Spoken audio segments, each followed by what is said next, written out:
Bonsoir chers téléspectateurs et bienvenue dans votre émission spéciale Confession intime. Tous les vendredis, à partir de 21 h, nous accueillons des hommes et des femmes ayant vécu une expérience marquante dans leur vie. Ils ont pris leur courage à deux mains afin de sortir du silence et nous raconter leur histoire. Toujours avec notre psychologue, M. Héron Huissier, nous pourrons comprendre et mieux appréhender certaines émotions. Ce soir, nous sommes avec Luigi qui va nous parler de son orientation sexuelle. Tenez-vous prêts? Intimate Talk, c'est maintenant.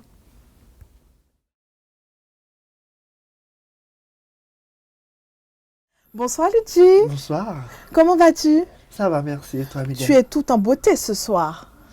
Évidemment, dis-moi, j'essaye. Alors Luigi, tu as pris ton courage à deux mains afin de venir te confier en toute intimité avec moi. Et ce soir, nous allons parler de ton parcours, qui est vraiment un parcours hors du commun. Effectivement, tu es un homme, mais tu aimes particulièrement le make-up et surtout, tu assumes ta féminité. Alors là, tu le revendiques et même ton orientation sexuelle que tu assumes pleinement. Que peux-tu nous dire? Raconte-nous ton histoire du début jusqu'à la fin. Tout d'abord, je me nomme donc Touran Luigi, alias Mr. Makeup Artist, matière en tout genre depuis plus précisément 2014 et autodidacte depuis 2011. Oh, très bien, très bien. On te connaît beaucoup sur les réseaux sociaux et on sait que tu es, on va dire, une personnalité du maquillage, du make-up artist, justement. Alors, peux-tu nous raconter ce que tu as vécu quand tu as voulu t'insérer dans ce milieu qui est le make-up et qui, sans vouloir le dire, est avant tout un milieu dit féminin? Dit féminin, effectivement. C'est vrai que j'ai toujours eu un sens créatif, artistique surtout avant tout, dont tu sors avant tout de ma mère, et ainsi donc bien évidemment du carnaval guadeloupéen. Donc c'est vrai, étant plus passionné par cela, donc petit à petit je me cherchais et j'ai trouvé donc ma voie actuelle, donc matière professionnelle. Et quelquefois aussi conseiller en image, mais toutefois c'est dans le même secteur. D'accord. Alors, est-ce que tu as rencontré du monde avant d'arriver là où tu en es aujourd'hui? Parce on te connaît sur le nom de Mr. Makeup Artist. Est-ce que tu as rencontré des gens justement qui t'ont insulté, qui t'ont bloqué? Parce que c'est vrai que ici, c'est très difficile d'assumer cette image du mec efféminé, du mec qui réussit dans des domaines qui n'ont rien à voir avec des domaines masculins, par exemple. À quoi tu t'es confronté exactement? Alors, c'est vrai que je me suis confronté à diverses situations. C'est vrai qu'il y a des gens en Guadeloupe, aux Antilles, nous sommes toujours, moi je dirais plutôt nous sommes, car nous sommes Guadeloupéens avant tout.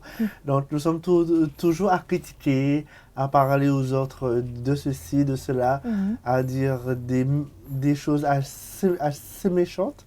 Et c'est vrai que par rapport à moi, j'en ai eu, mais j'essaie toujours quand même néanmoins de me faire respecter.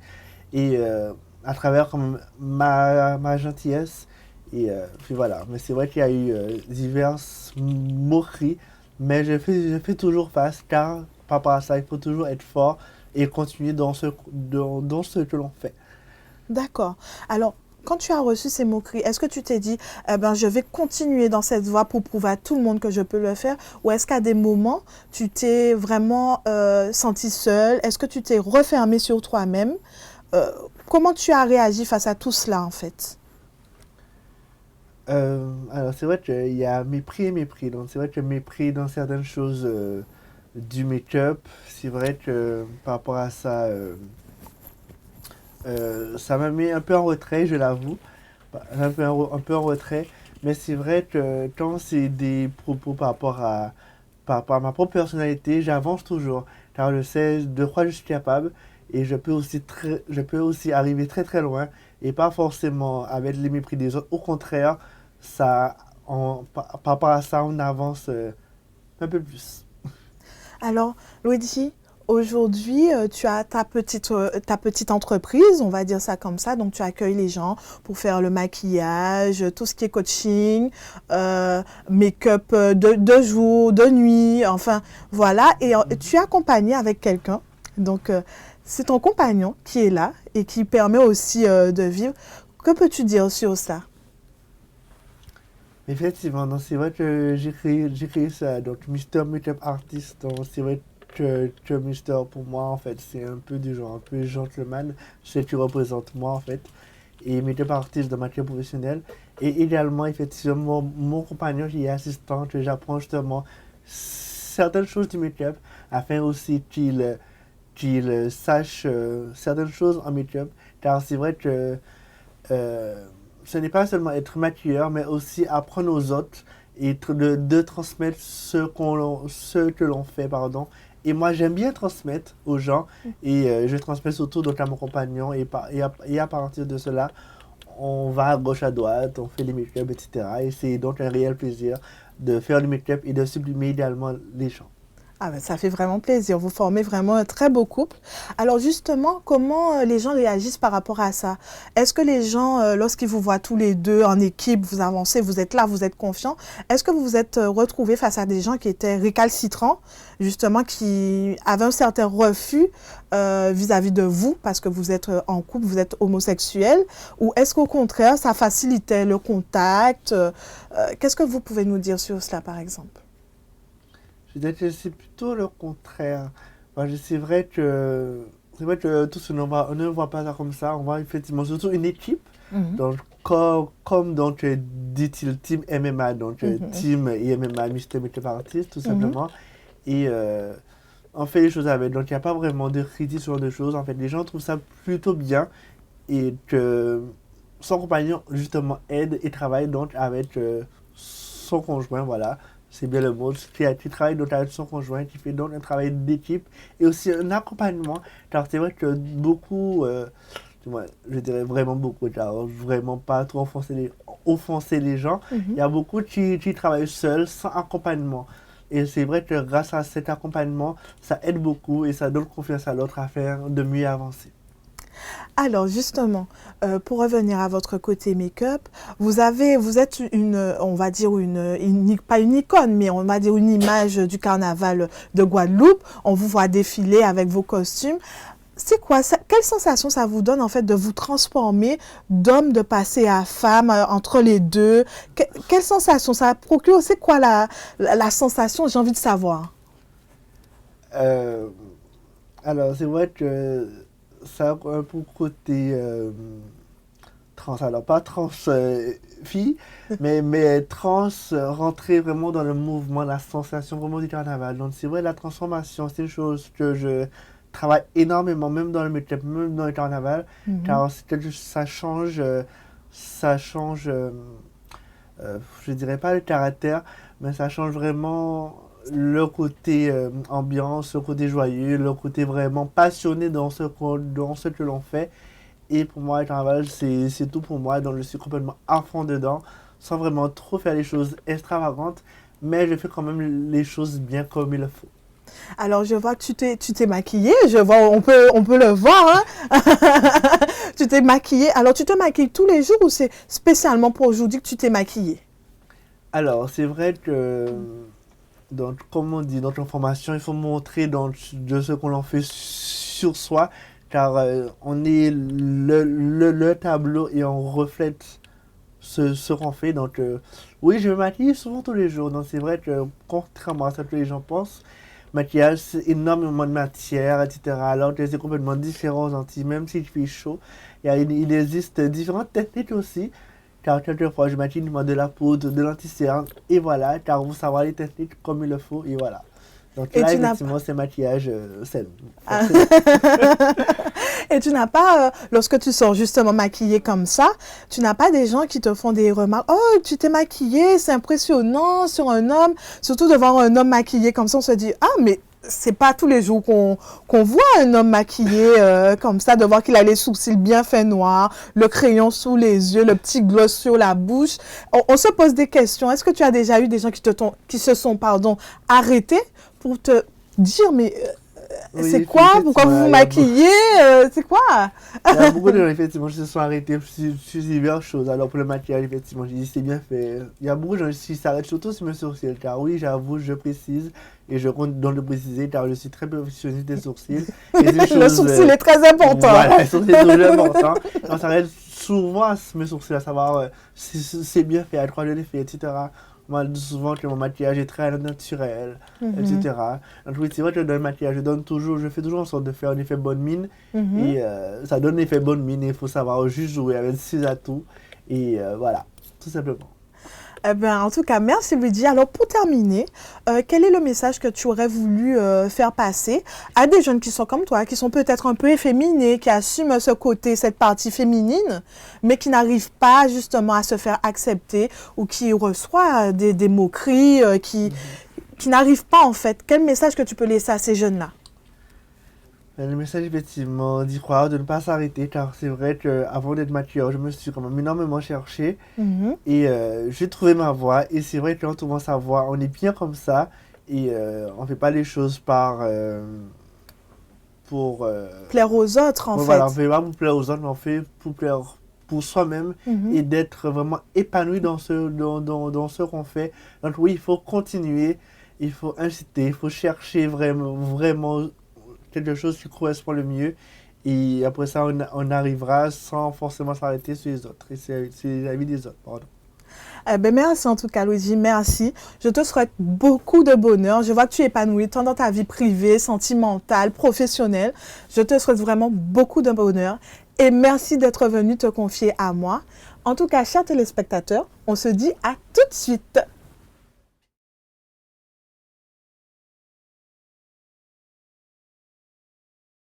Bonsoir, monsieur Erwan Huissier. Bonsoir Megan. Toujours souriant, toujours bien? Toujours bien, toujours bien. Alors, on a pu regarder ce témoignage de Luigi, hein, qui nous a justement confié son appartenance sexuelle et aussi son côté efféminé et qu'il assume pleinement parce que finalement, il a fallu qu'il l'accepte et qu'il puisse se comprendre lui-même afin de pouvoir être épanoui dans sa vie. Alors, qu'est-ce que vous pouvez nous dire justement qu'on passe par ce chemin où au début on ne sait pas trop ce qu'on veut faire, on a peur peut-être d'assumer vraiment ce que nous sommes et on décide au final de, eh ben voilà, d'être ce qu'on doit être et vivre comme on se doit de vivre. Alors, qu'est-ce que vous pouvez nous dire sur cela? Ce qu'on peut constater d'abord, c'est que généralement l'homosexualité, ou l'orientation sexuelle, parce que pas seulement l'homosexualité, elle vient au moment de l'enfance, au moment de l'adolescence, et elle se précise au moment de l'adolescence. C'est-à-dire que hétéro-homosexuel, précision au niveau de l'adolescence, parce qu'on se sent attiré davantage par des partenaires du même sexe ou du sexe opposé. Et quand ce sont des partenaires du même sexe, c'est quelque chose qui pose problème parce que la loi, maintenant, a changé, heureusement d'ailleurs, mais le regard de la société, lui, n'a pas beaucoup changé, au sens où c'est difficile d'accepter que les personnes soient homosexuelles parce que c'est gênant, c'est perturbateur. Et par conséquent, on renvoie directement à la personne qui vit cette homosexualité, cette souffrance personnelle, et elle a du mal à vivre cela. Donc, ce qui est difficile pour elle, c'est pas de vivre son homosexualité, mais c'est de vivre le regard que les autres Tout à portent sur son fait. homosexualité. Tout à Et il fait. faut du temps.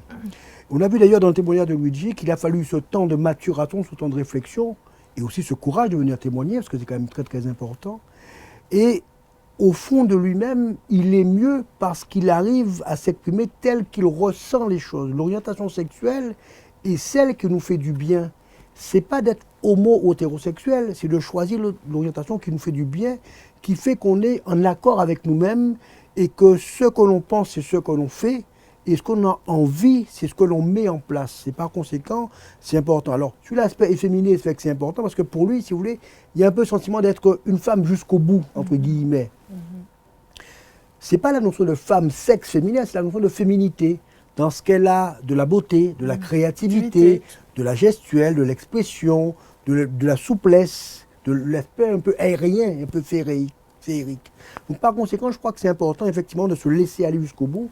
Et il ne s'assume, et il n'est bien, que parce que justement il va au bout de ce qu'il aime faire, au bout de ce qu'il rêve et au bout de ce qu'il a besoin, de ce qui lui fait du bien en fait.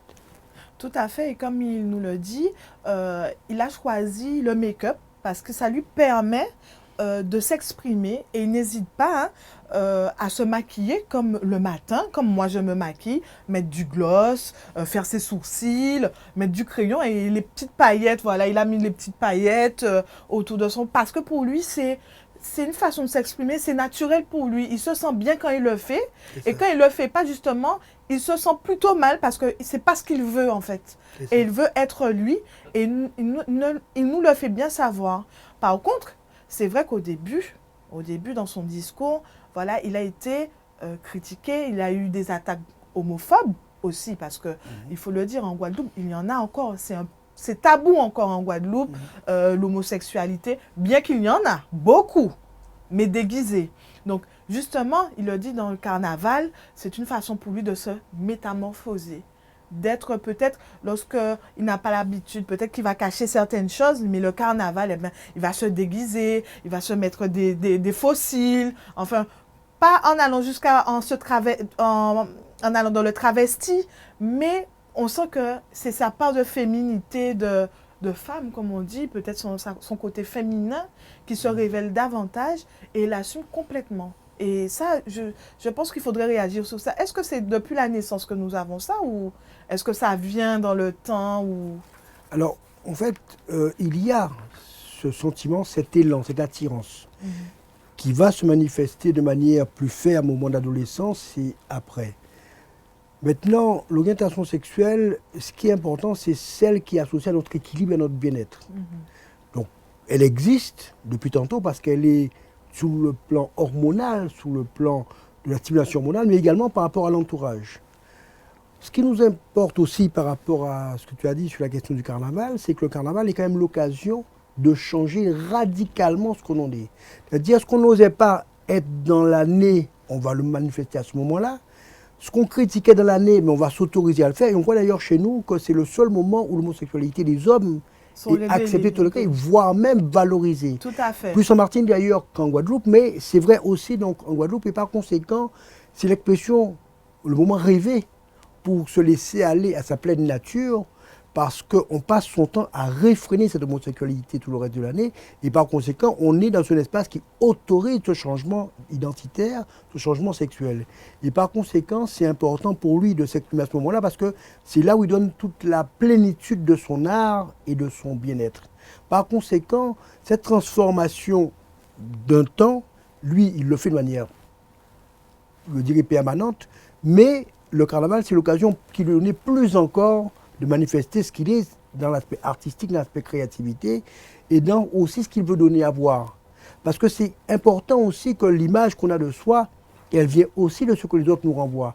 Et tant qu'il est soumis à l'homophobie, c'est une image qui est triste, qui déprime, qui entraîne un sentiment de mal-être, un sentiment de rejet. Par conséquent, on se rejette soi-même parce que les autres nous rejettent. Et c'est vrai qu'on existe aussi à travers le regard de l'autre. Et ça, c'est important que l'autre nous renvoie un regard, je dirais, sécurisant, rassurant. Et c'est vrai qu'au moment du carnaval, le regard sur l'homophobie va changer. Oui. Les hommes vont justement, à travers les manifestations apparences de l'homosexuel, vont être mieux assumés, vont être mieux acceptés, alors que le reste du temps, on les rejetterait. Tout à fait. Alors qu'en réalité, on sait bien que dans notre société, les hommes, à travers les bijoux nombreux, sont une manifestation de l'homosexualité. Et l'hyper-virilité des hommes antillais sont en fait une forme pour eux de masquer l'homosexualité.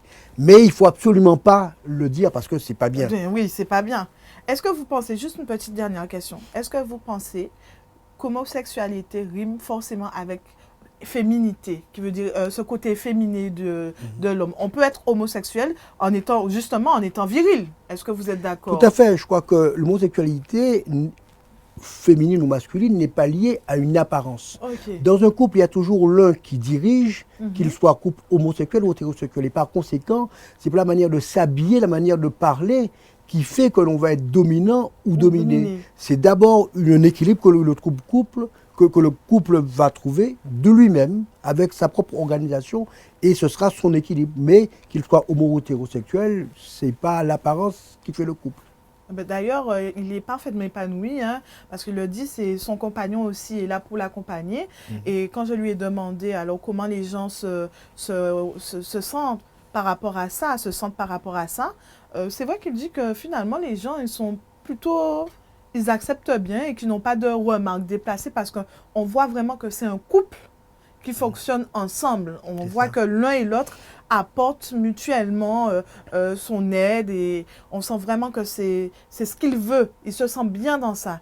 Et autant être homosexuel et heureux que hétéro et malheureux. Tout à fait. Voilà. En tout cas, Monsieur Erol Mussier, merci encore. Merci. Et chers téléspectateurs, si vous aussi vous avez envie de participer à cette émission, contactez-moi sur ma page Facebook ou Instagram Mégane Monrose ou sinon à l'adresse mail qui s'affiche en bas de votre écran. Merci encore et à très bientôt.